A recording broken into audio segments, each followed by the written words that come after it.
Telangana DGP Shivadhar Reddy నియామక ఉత్తర్వులు రద్దుకు high court నిరాకరించింది. 2 వారాల్లోగా డీజీపీల ప్యానెల్ లిస్టును యూపీఎస్సీకి పంపాలని ఆదేశించింది. సుప్రీంకోర్టు గైడ్ లైన్స్ మేరకు ప్యానెల్ లిస్ట్ ఉండాలని హైకోర్టు యూపీఎస్సీకి ప్యానెల్ లిస్టు పంపిన తర్వాత కౌంటర్ దాఖలు చేయాలని రాష్ట్ర ప్రభుత్వానికి ఆదేశాలు ఇచ్చింది.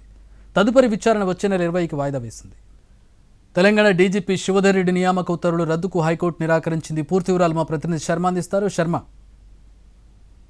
2.5 నెలల క్రితం తెలంగాణ డీజీపీగా శివధర్ రెడ్డిని రాష్ట్ర ప్రభుత్వం నియమించింది. అయితే ఫుల్ అడిషనల్ ఛార్జ్ కింద అతన్ని నియమించింది. యూపీఎస్సీకి రూల్ ప్రకారం యూపీఎస్సీకి 5 డీజీపీల సీనియర్ డీజీపీల లిస్టును పంపాలి. అక్కడి నుంచి వాళ్ళు 3 సీనియర్ అధికారుల లిస్టును రాష్ట్ర ప్రభుత్వానికి పంపుతారు. అందులో ఒకరిని డీజీపీగా నియమించాలి. కానీ అప్పుడున్న పరిస్థితుల దృష్ట్యా శివధర్ రెడ్డిని మాత్రమే ఎంపిక చేసిన రాష్ట్ర ప్రభుత్వం డీజీపీగా నియమించింది. అయితే ఇది సుప్రీంకోర్టు గైడ్ లైన్స్ ప్రకారం చెల్లదు. Prakash Singh versus union of India ఉత్తర్వుల మేరకు ఈ రకంగా తాత్కాలికంగా డీజీపీ నియామకం చెల్లదంటూ ఒక వ్యక్తి హైకోర్టును ఆశ్రయించారు. దానికి సంబంధించి 2-3 దఫాలుగా విచారణ జరుగుతూ వచ్చింది. ఇవాళ ఆ పిటిషనర్ తరపు లాయర్ ఎట్టి పరిస్థితుల్లో ఆ నియామకం చెల్లదు, శివధర్ రెడ్డి నియామకం చెల్లదు కాబట్టి ఆ ఉత్తర్వులను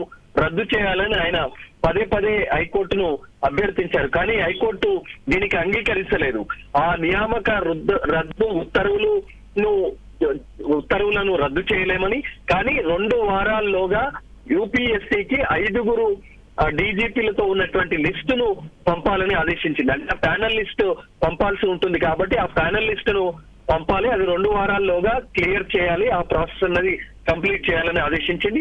ఆ తర్వాత మళ్ళీ కౌంటర్ దాఖలు చేయాలని రాష్ట్ర ప్రభుత్వానికి ఆదేశిస్తూ విచారణను వచ్చే నెల 20కి వాయిదా వేసింది. 20వ తేదీన మరి రాష్ట్ర ప్రభుత్వం యూపీఎస్సీకి ప్యానల్ లిస్టు పంపేటువంటి వివరాలన్నీ కూడా తప్పకుండా తమకు తెలియజేయాలని చెప్పింది. కాబట్టి అందులో ఆ కౌంటర్ లో పొందుపరిచేటువంటి అంశాలు, అంటే యూపీఎస్సీ కూడా ఏం చెప్తుందనేటువంటి అంశం కూడా ఇవన్నీ విన్న తర్వాత మరి వచ్చే నెల 20వ తేదీన హైకోర్టు ఏం చెప్తుందనేటువంటిది మనం చూడాల్సి. All right, thanks for the update Sharma.